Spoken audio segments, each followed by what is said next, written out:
Esiet sveicināti Tele2 podkāstā Bez limita. Šis ir podkāsts, kurā ar ekspertiem runāsim par jēgpilnu interneta lietošanu, jeb to, kā modernās tehnoloģijas ietekmē mūsu ikdienu, attiecības, darbu, ģimenes dzīvi un veselību, kā arī sarunāsimies ar aizraujošiem uzņēmējiem par personības lomu biznesā, jo kā nekā, bizness sākas ar cilvēku.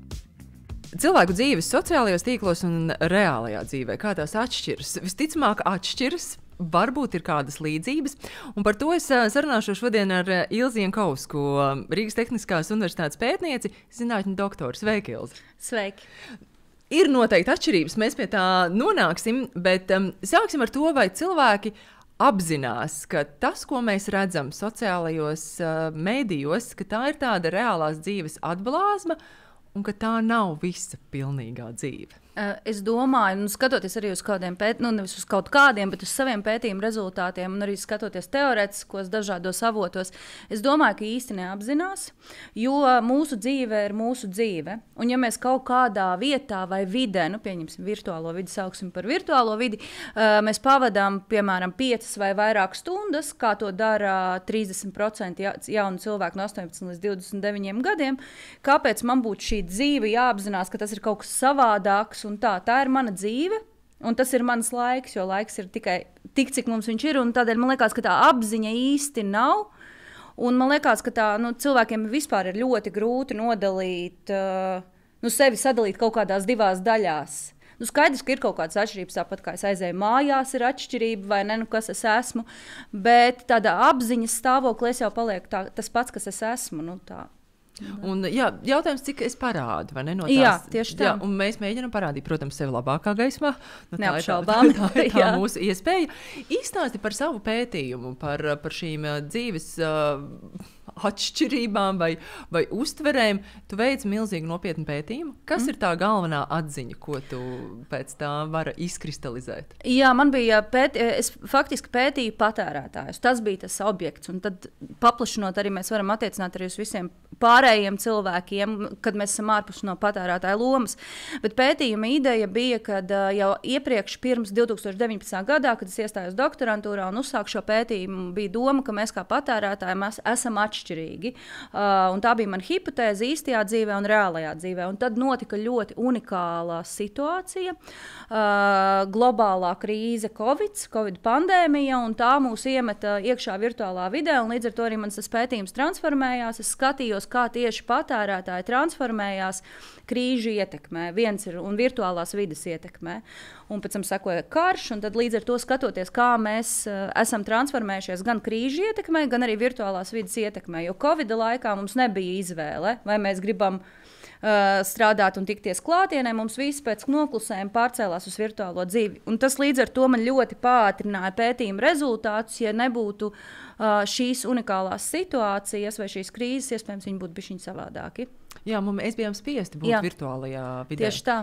Un, ja mēs tur nebijām, ļoti daudziem zuda iespējas darīt darbu, realizēties, arī socializēties, jo mēs vienkārši nedrīkstējām to darīt. Un tad tā sociālo mediju vide bija tā, kurā mēs varējām operēt un izpausties. Kā tas, ka mēs esam šais divās dažādās vidēs, kas ir reālā, kur mēs šobrīd abas sēžam un sarunājamies, un aiz loga notiek pasaule, un ka mums ir ekrāni, un tur arī notiek kaut kāda dzīve, un mēs tur arī izpaužamies, kā tas ietekmē mūsu tādu identitātes uztveri? Tas ietekmē pavisam noteikti mūsu identitātes uztveri, jo man liekas, ka iepriekš vairāk kā nekad, un tas arī pierādījās, un es nonācu pie jauna patērētāja koncepta, ka mēs esam paši sākuši patērēt sevi. Respektīvi, mēs arvien vairāk prasām savam tēlam novērtējumu no citiem, skatoties ekrānā. Un tas ir diezgan dabisks process, jo es skatos uz sevi, es arī sev gribu būt labāks, un tad es arī gribu, kas ir tajā ekrāna otrajā pusē, lai arī viņiem es esmu labāks, un tādā veidā es sevi ražoju, atražoju, veidoju un producēju, lai dabūtu šo atzinību no citiem. Un tas ir pilnīgi jauns, kas nebija iepriekš, un arī šī pētījuma ietvaros, tas ir viens no tādiem jauniem konceptiem, pie kuriem es nonācu, ka mēs esam faktiski patērētāji kļuvuši paši sev, kuru mēs sev reproducējam dažādos veidos un formās. Uz kurien tas ved mūs? Faktiski, tas Es īsti nezinu, kur tas ved, jo pašais šis koncepts ir pierādīts tādā teorētiskā veidā, bet arī ir praktiski apstiprinājumi, kas iezīmējās arī kvantitīvos pētījumos, kā mēs esam atšķirīgi tajā virtuālajā vidē. Nu, piemēram, ja mēs atšķiramies no reālās vides, nezinu, numur 1 bija attieksme pret notikumiem, šogad bija galvenā atšķirība. Tad mēs jau arī, tas ir varbūt atbild uz tavu jautājumu, kā veidojās tā identitāte. Ja es šeit saku man ir viena attieksme pret notikumiem, bet savukārt virtuālajā vidē es spēju veidot pilnīgi citu attieksmi, tas nozīmē, ka eksistē arī šie divas identitātes vai vairākas identitātes, jo virtuālā vidē man atļauj definēt sevi ļoti daudzos veidos vai atražot sevi ļoti daudzos veidos un piedāvāt arī ļoti dažādi. Un man šī attieksme pret notikumiem ir savādāk. Vai man, piemēram, arī viens no tādiem aspektiem, kas atšķirās, ir viedoklis pret notikumiem, viedoklis par kaut ko vai uzdrīkstēšanās. Tātad es esmu pilnīgi cits vai dzīves stils. Nu, kur tas mūs ved? Nu, tas ved, ja man ir es domāju, ka tas ir diezgan savā ziņā, kā varētu es labāk pateikt, kritiski no kaut kādas reālās dzīves vai mūsu apkārtējās vides attīstības, jo ja es esmu ļoti pozitīva un atbalstoša, es nezinu, zaļā kursa ievērotāja virtuālajā vidē, tad savukārt, ja es reālajā dzīvē neko pa īstam nedaru, tad faktiski šis mērķis nav nekādā veidā sasniegts. Nu, tur ir tā galvenais risks, vai ne? Un cilvēki dzīvo šīs dubultās dzīves? Cilvēki dzīvo dubultās vai vairāk, jo tā kā jau minēja, virtuālā vidē ir iespēja būt ļoti, ļoti dažādiem, un cilvēki viņas dzīvo. Pareizāk sakot, dzīve ir vienāda, bet viņš izdzīvo dažādas identitātes. Un, jā, tas ir diezgan pārsteidzoši, un tas arī parāda, ka mums ir pilnīgi jāveido savādākas arī kaut kādas sistēmas, pārvaldības sistēmas. Uzņēmējiem ir jādomā savādāk. Jā, ja mēs runājam par uzņēmumiem un organizācijām, kā būtu jāpielāgojas tam patērētājam, kas ir šai virtuālajā vidē? Jo iespējams, reālajā dzīvē šis cilvēks ir sasniedzams pavisam citādiem līdzekļiem, bet virtuālajā vidē ir kaut kādi rīki, kā viņu var sasniegt vēl citādāk. Kas ir tā pielāgošanās? Kas ir jādara uzņēmumiem, lai tas patērētājs izvēlētos uzņēmumu? Nu, tas ir ļoti komplicēts jautājums. Tas tiešām ir ļoti sarežģīts jautājums, jo es arī tajā pētniecības fāzē esmu iegājusi nākamajā posmā, kas ir šo praktiskais pielietojums. Viens ir skaidrs, ka pirmkārt ir apzināties to reālo situāciju un saprast, kura mana patērētāja puse vai daļa ir tas galvenais izvēles faktors. Vai šis ir tas virtuālais patērētājs, vai arī šis ir tas reālais patērētājs. Nu, skaidrs, mēs maizi, saldējumu negribam ļoti virtuāli patērēt, vai ne? Bet, piemēram, tas jautājums par visām dzīves stila lietām, ja es varu bez piepūles virtuāli sev reprezentēt, kādā dzīves stilā es izvēlos, un man to neviens, tā būs mana dzīves stils, ar ko es reprezentēšu sev pasaulē, tad līdz ar to man nav nepieciešamība strādāt, lai iegūtu šo dzīves stilu reālajā pasaulē. Un man liekas, ka ļoti daudz biznesi vienkārši transformēsies. Tad iespējams, ka būs kaut kādi apstiprinājumi, kas man palīdzēs uzlabot manu virtuālo dzīvi, nevis reālo. Tad, zini, fake it till you make it? Es nedomāju, ka tas ir par... Savā ziņā mēs paši ieliekam sevi kaut kādā ļoti lielā diskomfortā, jo patērētāju uzvedības pētnieks tieši virtuālajā vidē, tāds Elijas Ebu Džaudu, viņš arī teica, ka pēc noklusējuma viņš lieto e-personality, e-personības, bet ja es lietoju šo virtuālais es vai šis virtuālais cilvēks, mēs pēc noklusējuma esam daudzreiz laimīgāki, jo tur mēs varam uzlikt sev kaut kādus nesasniedzamus mērķus. Mēs varam uz viņiem kaut kādā veidā doties, jo mēs reprezentējam citiem, ka mēs viņus gribam sasniegt. Un līdz ar to mēs varam būt veselīgāki, mums tikai debesis ir mūsu ierobežojums, vai ne, un tā tālāk. Bet patiesībā reālajā dzīvē es to sev nedaru. Un tad ir atkal šī milzīgā starpība, ka es it kā tīri teorētiski vienīgā lieta, ko tu nevari pārnest no virtuālās realitātes uz īsto realitāti, laimes sajūtu. Tad mēs to nesasniedzam. Mēs varam sasniegt daudz sirsniņas vai īkšķus pie mūsu bildēm vai kaut kādus komentārus, kā apstiprinājumu mūsu atražotajam sevis pašam, bet mēs reālajā dzīvē mēs šo laimes sajūtu mēs nevaram tur radīt un nevaram pārnest. Un līdz ar to iespējams, ka tas varētu būt šis laimes faktors, kas ir tas sarežģītais arī no patērētāja viedokļa, ko kāds pakalpojums vai produkts, kādu laimes sajūtu viņš potenciāli spēj sniegt. Bet tas vairāk tomēr attiecas uz cilvēkiem, kas rada saturu. Jo ir jau cilvēki, kas tikai patērē, kas patiesībā sevi iespējams neatražo, nerāda sevi. Es tikai ieeju paskatīties, ko tur citi dara. Jā, tās ir atšķirības. Ir arī veikti citi pētījumi, mēs arī esam universitātes ietvaros un fakultātes ietvaros par to diskutēšanu.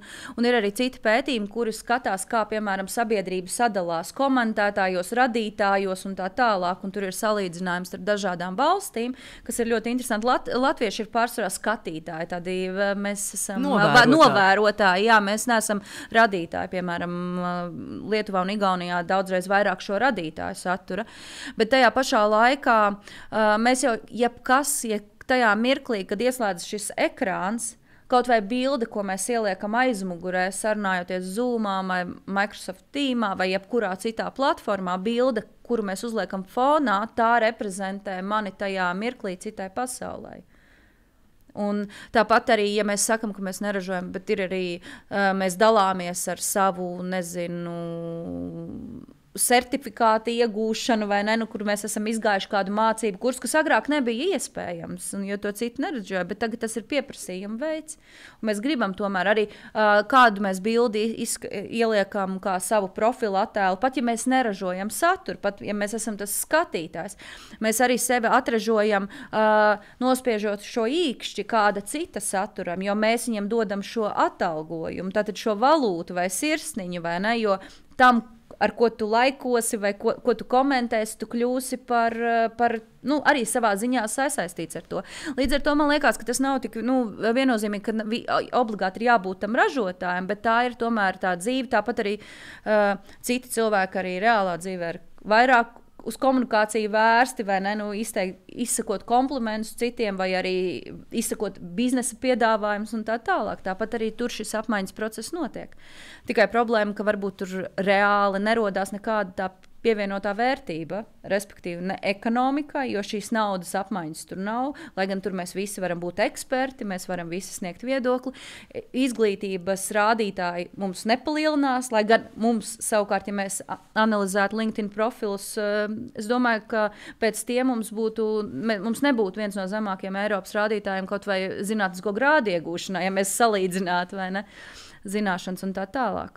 Mēs kaut ko šeptējamies, bet reālajā dzīvē tas tomēr notiek citādāk. Mēs tur šiverējam, mēs buram, radām, rādām. Iluziori. Tas ir savā ziņā iluziori. Un tas, man liekas, arī tas iluziorais risks, tieši ko es spēju izdzīvot šī dzīve virtuāli, viņa reālajā dzīvē nenes to kaut kādu kopējo pienesumu. Tad gandarījumu.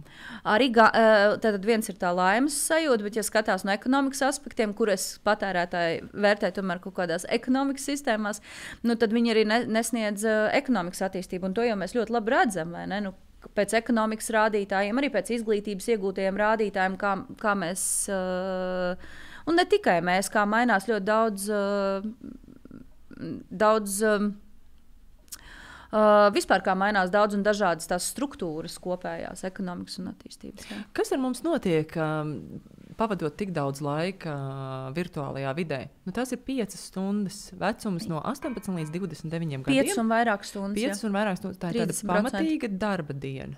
Jā. Patiesībā. Kas ar mums notiek? Mēs tik daudz esam tur. Es arī to nevarēšu tā uzreiz. Nevaru atbildēt, es lietoju tādu ļoti paplašinātu jēdzienu, jo tas nebija mans pētījuma objekts, ka tā ir tā virtuālā dzīve, Tad nav šis nodalījums, tikai ir tas nodalījums, kas ir tā it kā pa īstam, kur mēs esam pa īstam klātesoši. Tad ir reālā dzīve un virtuālā dzīve. Mēs dzīvojam savu dzīvi, un tur ar mums notiek tas pats, kas arī dzīvē. Tur tikai mēs vairāk esam kaut kādā veidā iluzori. Mēs tur darām visu, jo Covid laikā, kā jau mēs sākotnēji sākām šo sarunu, Covid laikā viss pārcēlās uz šo virtuālo vidi. Es esmu domājis par to, kāda būtu tā mūsu komunikācija un kāda mēs būtu, ja mums tādas virtuālās vides Covid laikā nebūtu bijis. Kā mēs vispār to būtu izdzīvojuši? Kā tad mēs? Tas attīstītos lēnāk, un tas pats ir arī par tehnoloģijām. Tāds futurists Bārbruks, viņš teica, ka arī ar tehnoloģijām viņš vairāk to domāja par mākslīgo intelektu, kur ir tā problemātika, mēs nevaram piefiksēt laiku šeit un tagad, jo arī tehnoloģijas, kuras mums it kā palīdz, viņas visu laiku ir vērstas nākotnē, vai ne? Viņas palīdzēs nākotnē. Mums tagad ar viņām ir jānododās, bet viņas palīdzēs nākotnē. Kura nekad nepienāk. Kura faktiski, viņa pienāk, bet iespējams bez mums, jo mums tomēr tā dzīves līnija ir lineāra, vai ne? Piedzimstam, nomirstam. To nevaram mainīt, bet mēs sakam, jā, mēs strādājam šo tehnoloģiju attīstību, kuras mums ļoti palīdzēs nākotnē. Tas ir savā ziņā šī laika tāds pilnīgs absurds, kas arī savā ziņā ļoti ierobežo kaut kādu tagadēju un tūlītēju arī labklājības rezultātu sasniegšanu. Kā mēs varētu jauniešiem piedāvāt tādu jēgpilnāku saturu, jo jaunieši ir tie, kas ļoti ir aizrauti ar virtuālo pasauli. Tā ir viņu komunikācija, tas ir viņu informācijas ieguves veids, tā ir draudzēšanās, attiecību veidošana. Vai ir kaut kas, kā mēs varētu virzīt tā jēgpilnāk šo saturu? Jo satura ir ļoti daudz, un tas ir ārkārtīgi dažāds. Tur var atrast visu. Bet, lai runājot par jauniem cilvēkiem, es gribētu minēt piemēru no 2016. gada pētījuma. Tas bija par jauniešu mediju paradumu lietošanu, tad es biju pētījuma producente, un mēs nonācām pie secinājuma, mēs veicām kvantitatīvo aptauju. Mēs aptaujājām jauniešus un prasījām viņiem, vai viņi lieto internetu. Tur parādījās ļoti pārsteidzoši dati, ka tikai 56% atzina, ka lieto internetu. Ļoti maz. Lūk, un tādēļ arī kādēļ ir jātaisa arī tādi multidisciplināri pētījumi un arī jākombinē pētījumi un ir svarīga interpretācija, jo skaidrs, ka tas nav loģiski. Un mēs teicām padziļināts intervijas ar jauniešiem, un viņi vienkārši nesaprot jautājumu, vai tu lieto internetu. Tas ir tāpat kā lietot, vai tu lieto gaisu. Un tādēļ arī šis saucās pētījums Being There and Together. Tā kā esot šeit un tagad kopā, jā, mēs visi elpojam, vai ne? Mēs sāk nevaram dzīvot. Un līdz ar to tas arī jautājums ir par to saturu. Viņiem nav šī nodalījuma. Līdz ar to tas tāpatās kā jautāt, vai kādu saturu mēs gribētu piedāvāt no garām gājējiem vai no kaut kā, vai ne? Tas viss tur ir. Bet tāpat kā mēs jauniešiem mācām vai bērniem, mēs mācām komunicēt reālajā dzīvē, tāpat ir, tam jābūt arī šim pārneses punktam arī pašam dzīvot arī šajā virtuālajā dzīvē, jo tam nav nošķīruma. Vai mums izglītības programmās būtu jārunā par tādu virtuālo es, un kas tas ir? Un ka ir tāds reālais es, ir tāds virtuālais es, kā tie saskan, nesaskan, atšķirās, tam būtu nozīme? Es domāju, ka kaut kādā veidā noteikti tam būtu nozīme, jo tas arī kaut vai kā skatīties uz pasauli, ka tomēr ir šis nošķīrums, un tam nošķīrumam būtu, vai vismaz arī tas palīdzētu atvieglot kaut vai arī šo laimes sajūta, vai ne? Tagad ir ļoti daudz arī dažādas kustības, kur mēs to redzam, kur parāda, kur ir viltojumi. Un sevišķi ar mākslīgā intelekta parādās, ka šie dziļie viltojumi, kurus mēs vairs neredzam, vai mūsu prāts to nespēja atšķirt, un ir vajadzīgas ļoti modernas tehnoloģijas. Lai pateikt, es domāju, ka par to ir jārunā ļoti nopietni. Un arī ir jādomā, ja jaunieši ir, tomēr ir arī šīs virtuālās vides gan, influenceri un personas, kas ietekmē un kas veido šo virtuālo vidi. Tādēļ jauniešiem būtu jādomā un jāmācās nošķirt, kas tas ir īstenībā. Tomēr īstenībā ir interesanti, es pārtraucu to savu tagadējo plūdumu, domas ar kas ir atkal tas paradoks mūsu laiku? Mums ir vairāk jāstāsta un jāmāc jauniešiem par reālo dzīvi. Agrāk mēs mācījām, visus digitalizēsim, visus stāstīsim par virtuālo. Tagad ir absurda situācija, vai ne? Mums ir jāstāsta par reālo dzīvi, par reāliem cilvēkiem, kādi viņi ir. Jo to, kādi viņi ir iepazinuši šajā virtuālajā vidē, tās zināšanas jau tīri intuitīvi ņemot vērā šos 5+ stundas laika, kas tur tiek pavadīts, un viņam nav nošķīruma arī priekš smadzenēm. Jā, jo viņi ir piedzimuši tajā. Mēs mācījāmies. Mēs mācījāmies, mēs ieraudzījām datoru. Jā? Mēs ieraudzījām, ka pēkšņi tu uzraksti vēstuli un tā nonāk citā pasaules malā sekundžu laikā. Jā? Kā tas vispār ir iespējams? Nē, ir šī reālā dzīve. Bet mani bērni ir dzimuši, kā viņi saka, senajos laikos. Kā jūs senajos laikos tur darījāt? Jā?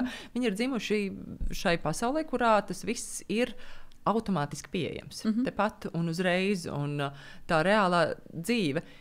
Bet varbūt tam nav nozīmes. Varbūt mēs varam dzīvot tādas saplūdušas dzīves. Arī tieši tā. Tur arī pētījumi tās jomas ir ļoti dažādas, un skaidrs, ka arī kas viņas veids ir ļoti dažādi. Tehnoloģiju attīstītāji skatās no citas perspektīvas un no citas skatu punktu, kā tas attīstās. Tie, kas domā vairāk par cilvēkiem kā lēmuma pieņēmējiem, tomēr tas atkal skatās no citas perspektīvas. Bet man liekas, ka arvien vairāk tomēr arī jauniem cilvēkiem, arī vecāka gājuma cilvēkiem, man liekas, mums visiem arvien vairāk nevis ir jāmācās par tehnoloģijām, bet par cilvēku šajā pasaulē.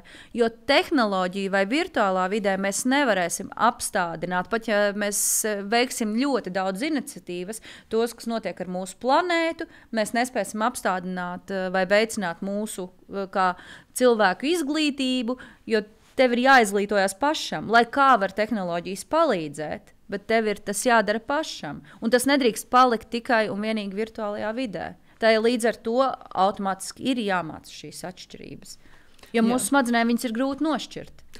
Viss saplūst vienā. Jā, jo tā ir tava dzīve. Kā tad es atveru savu vietālruni, es redzu savu draugu pretī, tas taču viss ir pa īstam. Tieši tā. Tas nav nekas, tas nav kāds atspulks vai programma, kas to raida, tas reku viņš ir. Un mēs to tā kaut kā pavisam citādāku uztveram. Vai ir kādi riski, kas ir saistīti ar šo virtuālo es? Reālajā dzīvē mēs ejam, kaut kādas lietas darām un dzīvojam, un tad ir tas virtuālais tas apdraud kaut kādas mūsu dzīves jomas? Vai? Jā, es minēju jau vairākus piemērus. Šis ir labs jautājums, un man liekas, par viņu būtu jādiskutē ar vien vairāk, un viņš arī būtu jāņem vērā ļoti būtiski politikas veidotājiem. Viens tātad par ilgtspēju. Visi šie ilgtspējas projekti, ja es esmu pārliecināts, es taču virtuālā vidē neko nepiesārņoju. Labi, mēs neskatīsimies visus šos mākoņu pakalpojumus, visus serverus, jaunākās tehnoloģijas, kuras mums apēda arī ļoti daudz no CO2 izmešiem, ko mēs it kā iekonomējam uz plasmas maisiņu rēķinu. Bet ir, tātad, ja es tur esmu tas cilvēks, kas pieņem lēmumu, un es pēc tam it kā rīkojos tajā virtuālā, bet, kā jau minēju, reālajā dzīvē es to nedaru. Es nešķiroju atkritumus. Jā, vai, piemēram, nešķiroju atkritumus, vai nesavācu aiz sevis pudeli, jo es taču esmu tur kaut kādā lielā kustībā, ilgtspējas tur padomēs, un mēs tiekamies, un es sevi reprezentēju, un tur viss notiek. Un galu galā es neko, kamēr es esmu digitāls ar dažādiem, es tur neko nepiesārņoju, bet reālā dzīvē es vispār neko nedaru kā pienesumu. Kaut vai arī burtiskā veidā kaut ko mazāk patērēt. Jā, tur es iespējams nelietu alkoholu, tur es iespējams virtuālā vidē nesmēķēju. Jā, bet tas jau neizslēdz to, ka pēc tam, kad es nevaru pārnest šo it kā gandarījumu vai laimes sajūtu atpakaļ uz savām tām mājām, jo dzīves stils ir vispār viens arī no galvenajiem atšķirības faktoriem, ko cilvēki arī atzīst. Ka dzīves stils man ir pilnīgi savādāks. Vai pilnīgi vai daļai savādāks. Tad, ja dzīves stils ir viens no galvenajiem faktoriem un mums ir jāmaina dzīves stils, tad šeit jau parādās, man liekas, politikas veidotājiem un arī tas pats biznesa veidotājiem, vai biznesa procesu veidotājiem ir jādomā par to, ja tik daudz cilvēku ir atšķirīgi pēc sava dzīves stila tur, un mums ir kaut kādi pakalpojumi vai procesi, kur mēs gribam, lai viņi iesaistās, vai pērk, vai patērē, tad mums ir jārunā pilnīgi ar savādākā veidā. Un atkal, vai tas var būt izglītojoši, nodalot šos, tomēr mācot šīs atšķirības. Es te sēžu un domāju, kāds ir tad mans dzīves stils. Es esmu arī, ir man arī mans virtuālais es, un iespējams vairāki. Un tad tu domā, nē, bet es taču dzīvoju ļoti līdzīgi. Vai tas ir arī tāda iluzora doma, vai tā tāda fantāzija, ka mēs dzīvojam līdzīgi? Te es varu tikai viens savu personīgo viedokli paust, ka mūsu sajūta, kā jau arī minēju, tu pareizi teici, man arī liekas, ka es esmu ļoti līdzīga. Bet tajā pašā laikā, ja mēs skatāmies no ekonomikas attīstības rādītājiem, mēs buksējam visos rādītājos. Mums ekonomika neattīstās. Iespējams, ka, ja es izdzīvoju, kā jau atkal atkārtošos, ja es izdzīvoju savu vēlamo dzīves stilu, man ir viss, kā es vēlos, virtuālā vidē, bez maksas. Priekš kam man ir vajadzīgs to darīt par maksu, piepūloties? Nē, man nav jāiegūst izglītība. Ja es gribu būt kosmosa pētniece, man nav jāzina, es nezinu, cik ir Saules sistēmas planētas. Es to varu diezgan šādu profilu, kā kosmosa pētniece, es diezgan forši varu noformēt arī virtuāli. Bet izglītībai, kosmosa pētniecības attīstībai no tā nesilts nav augsts. Zini, es saskatu to bīstamību. Un tur ir tā bīstamība. Jā, kas patiesībā arī notiek. Sociālie mēdīji, piemēram, ir pilni ekspertu. Jā. Lai gan patiesībā līdz tādai īstai eksperta būšanai ir ļoti tālu, un tā plaisa ir izglītība, iespējams. Ja? Tad izglītība biznesā, kādēļ ekonomika neattīstās. Ja es varu doties un reprezentēt sevi, es nezinu, viens ir ceļojumi, otrs ir arī tas, ko es lieku uz šķīvja vai kā es esmu, man nav vajadzība to reāli iegādāties, vai mājokli, kurā es dzīvoju. Es ļoti viegli varu reprezentēt to, kā es iztēlojos, kā es dzīvoju priekš citiem. Veselības jautājumi. Latvijā ir ļoti, fiziskā veselības ir ļoti, ļoti slikta, bet es sevi varu reprezentēt kā ļoti veselīgu cilvēku, kas nodarbojās ar dažādām fiziskām aktivitātēm, reprezentēt pasaulē ar sociālajiem tīkliem, bet realitātē manam ķermenim un arī pēc tam sekojoši veselības sistēmai atkal no tā nesilts nav. Jā, es varu nolikt hantelītes, nobildēt un teikt, kā es sportoju. Bet... Jā, no dažādiem leņķiem. Un pēc tam tas hantelītes vienkārši atkal plauktā nolikt atpakaļ un pat nepakustēties. Un tā tas ir, protams, šie varbūt tādi bija vienkāršotākie piemēri, bet ir ļoti, ļoti daudz, kas arī ietekmē izvēles. Piemēram, es domāju, ka tas vislielākā ietekme tiešām būs uz šiem ilgtspējas un apzināties to, ka tā planēta tomēr ir viena, jā, tur mēs neko nevaram padarīt. Un mēs to īsti nesaprotam, man šķiet. Jā, es domāju, un man liekas arī, ka tas tiešām ir milzīgs lauks, kur vajadzētu sākties diskusijām, nodalot šīs divas lietas, jo, kā jau minēju, dzīves stils ir atšķirīgs, attieksme pret notikumiem ir atšķirīga, viedoklis ir atšķirīgs, tie ir tādi pamata faktori, kas atšķirās. Uzsākot pētījumu, mēs parasti izvirzam kādas hipotēzes. Tev bija nojausma, kurā virzienā būs šis pētījums? Man hipotēzes bija, jā. Protams, man bija hipotēzes, kā jau arī teicu, Covid iestājās pēc. Man bija hipotēzes, ka patērētāju demogrāfiskie profili, uz kuriem faktiski mēs bāzējamies, mēs varam teikt, jā, mēs tur bāzējamies uz dzīves stilu profiliem, bet ka virtuālajā vidē viņi ir atšķirīgi un tie kļūst arvien nozīmīgāki. Protams, tad ielēc Covid, un tas viss ļoti ātri pātrinājās vai akcelerējās, un man bija pētniecībai vēl ļoti laba tāda bāze. Pasaulē slikti, bet šim pētījumam tas nāca pa labu. Faktiski tas parādījās, jā, ka viņi ir atšķirīgi, un šogad jau es veicu otro reizi, un tagad es iešu arī tālāk, jāsalīdzina ir tomēr kaut kādas valsts, Latvija, Lietuva, Igaunija, kur ir šie atšķirības faktori, jo pa 2 gadiem mēs arī nevaram runāt par tendencēm, jo tie tur vienkārši viņi pamainās, un mēs varam runāt, jā, ir pieaudzis to cilvēku skaits, kuri ir atzīst, ka viņi ir daļēji vai pilnībā atšķirīgi. Bet godīgas atbildes patiesībā, jo, vai tomēr, tādas, jo mēs esam tendēti atbildēt tā sociāli vēlami. Ja? Mēs tomēr gribam teikt, ka mēs neatšķiramies. Ja pagājušā gadā bija 22%, tagad ir 33%, kuri atzīst daļēji vai pilnībā. Pilnībā, protams, ir ļoti maz, tur 5, bija 3, ja? Bet es ļoti labi apzinājos, un es arī pētījumu apraksta daļā, ka tas ir ļoti sarežģīts jautājums tev pašam sev atzīt, un man arī bija pārsteigums, ka pagājušā gadā gan arī katrs 5.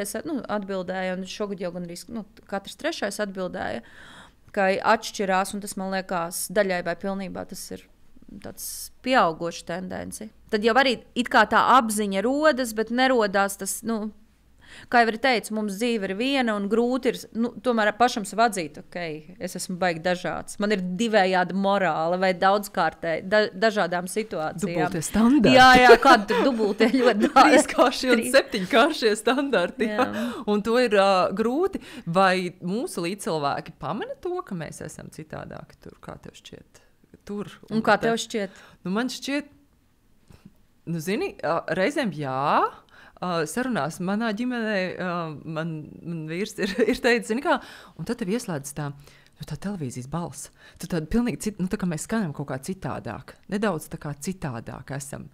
Visticamāk pamana, jā. Mēs paši visticamāk tā nepamanām. Mēs negribam pamanīt, skaidrs vizuālo izskatu pamanam, vai ne? Mēs redzam, ka tomēr realitātē cilvēks, un tas ir labi. Ja mums kā mēs vizuāli izskatāmies, lai mēs justos labāk, komfortablāk, attēla šī sevis reprodukcija ir laba. Tā ir vēlama, un tas man nāk par labu. Protams, tiek pamanīt, ļoti var tās lietas, kas pamana, mēs arī pieskārāmies. Jautājums ir par šo izglītību. Ja mēs skatītos un analizētu LinkedIn profilus, tādā, ja būtu iespēja un arī skatīties un analizēt, tur šis jautājums par ekspertīzēm un šo ekspertīžu segumu un eksperta lomām, paneļiem un politikas ietekmētājiem līdz ar to būtu ļoti, ļoti atšķirīga no reālā vai tādos, negribās lietot tradicionālās vai arī klasiskās izglītības, tādas mūsu klasiskās un tradicionālās sistēmas tiem kritērijiem. Tur būtu ļoti, ļoti atšķirības un milzīga. Vēl neaizmirsīsim par filtrētu saturu. Ja, mēs arī tajā virtuālajā pasaulē izmantojam filtrus. Mēs uzlabojam sevi kaut kādā veidā, gan izskata ziņā, gan to, ko mēs redzam apkārt, izmainām to, un ka tas tomēr arī kaut kādā veidā mūs ietekmē. Ja? Protams, un jāņem vērā arī, kad es izstrādāju tieši definīciju par virtuālo patērētāju, jo ir pierādīja, ka viņi ir atšķirīgi, mēs kā patērētājs, un ir virtuālais patērētājs, un viņš var būt paralēls un pat vēl spēcīgāks, jo viņam piemīt šī pašdefinēšanās iespēja, līdz ar to uzņēmējiem grūtāk izsekot, kas tu esi. Tad arī parādījās un tika definēta no jauna un arī fokus grupās testēt šī virtuālās vides definīcija. Un tur es pielīdzināju šo virtuālā vide ir, un skaidrs, ka nonācām pie tādiem kopējiem secinājumiem, ka virtuālā vidē faktiski neeksistē šīs barjeras, jo, lai mēs pavadītu tur vairāk laika, daļas no barjerām noņem uzņēmumi, jo viņi grib, lai mēs nonākam līdz viņu pakalpojumam vai produktam vieglāk. Daļa barjeru noņemam mēs paši, jo mēs gribam satikties un mēs gribam būt tādos tīklos ar tiem cilvēkiem, ar kuriem mēs izvēlamies vai kuriem gribam. Daļas barjeras arī tiek noņemtas ar dažādu tehnoloģisko risinājumu palīdzību, piemēram, valodas, kas ir tulkošanas, dažādas uzlabojumi, satura radīšana, arī ko tehnoloģijas dara priekš tevis. Un noņemot šīs barjeras, arī par to runāja Ebu Jones. Viņš minēja, ka arī par barjerām bet viņš teica arī, ka tur ir it kā vieglāk dzīvot un līdz ar to tu kļūsti mazspējīgāks. Es nonācu pie secinājuma, ka tu kļūsti mazspējīgāks reālajā dzīvē. Jo te ir tomēr debesis limits vai tavs lineārais dzīves garums, no piedzimšanas. Tur virtuālā tā nav vidē. Tur tu esi mūžīgs. Kaut kādā ziņā. Tev vismaz tā virtuālie liekas, ja, ka tu tur vari lekt un darīt, jo tu to vari reproducēt pasaulē, ja, ka tu to dari. Un arī man liekas, ka tā spēja, piemēram, jauniem cilvēkiem arī viņiem ir grūtāk saskarties ar kritiku, jo kritika tur ir savādāka. Jo tu vari kritiku nogriezt, vai ne? Tu vienkārši neesi tajā tīklā, kur tev kāds kritizē. Tur arī pazūd šīs barjeras ikdienā, ja tu brīvi izsakies un tevi kāds uzklausa, lai gan tu esi tikai savā domu biedru grupā, un tādēļ arī pazūd šīs ļoti grūti ir. Pēc tam emocionāli arī, varbūt es pamanījusi, bet tie ir tikai novērojumi, tam nav pētnieciski, un es neesmu saistībā ar psiholoģiju nekādā veidā, bet ka jauniešiem ir daudzreiz lielāks stress par tādām mazām lietām, kurām es, piemēram, man meita par kaut ko streso, un es vispār nesaprotu, kur tur ir stresa būtība. Jo mēs esam ar citu vispār. Jā, jo tā bija tāda vienkārša lieta, bet tad saliekot vairākas šīs lietas kopā, tad tās barjeras, ko es atkal savukārt pētījumu ietvaros arī apskatīju, definējot virtuālo patērētāju, mēs varam secināt, ja tur tev ir vieglāk bez barjerjaināk dzīvot, vai ne? Tev nav šīs grūtības, kas tev ir jāpārvar, vai vismaz viņas ir mazāk, vai tu viņas var ierobežot, tad reālajā dzīvē jau neviens tev viņas neņems tur no ceļa nost, vai ne? No dzīves ceļa nost. Tur tu var izslēgt kaut ko, Jā, var izslēgt, nepiedalīties, izvēlēties cilvēkiem, sekot, atbalstīt, nesakot, draudzēties, nedraudzēties un tā tālāk. Klausies, šis ir nereāli interesanti. Jā, ir. Paldies tev par šo pētījumu un paldies par šo sarunu, jo tas kaut kā rosa pavisam citā virzienā domāt, jo es pieļauju, ka lielākā daļa no mums mēs pat neaizdomājamies, vai ir mums tāds savs virtuālais es, un kāds tas īsti ir, un cik mums to vispār ir. Jā. Un kā mēs izpaužamies virtuālajā vidē, un kā mēs izpaužamies reāli dzīvē, cik mēs sapludinam šīs realitātes kopā, un kā jau tu sāki dzīve, mums ir viena. Un šķiet, mēs jau vienkārši to dzīvojam. Jā, ļoti interesantā laikā dzīvojam. Paldies tev! Paldies par sarunu. Es ticu, ka arī jums bija saistoši, un padomājiet, arī tikai tad, ja jūs esat satura patērētāji. Kā tu teici, Ilze, ka mēs tādi novērotāji vairāk esam, jā? Es neesmu iepazinusies tiem pētījumiem, bet jā, Latvijā, tā kā Linda Saulīte teica, viņa aģentūrā, viņa pielieto šo pētījumu, ka Latvijā tomēr ir vairāk tādi vērotāji, jā. Jā, vai tiešām mēs esam tādi vērotāji, un ko tad mēs tur novērojam? Ļoti, ļoti saistoši. Paldies jums, ka piedalījāties sarunā. Paldies!